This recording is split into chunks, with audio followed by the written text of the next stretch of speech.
como aqui é de vidro, a gente olha muito pra cá, de fato. A gente toma café da manhã aqui, faz refeição aqui. E ficava uma coisa, né, meio triste, assim.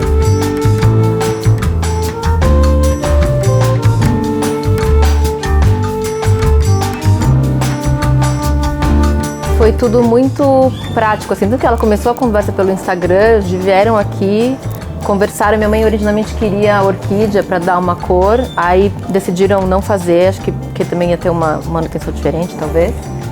E escolheram juntas as espécies para dar essa sensação de volume, tipo de florestinha, assim, que abraça, né?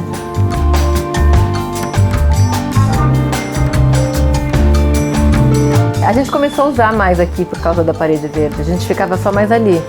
Agora, quando tá tempo gostoso, eu sento aqui, trabalho daqui. E aí a parede, de fato, trouxe muita vida. Sim, é outra experiência.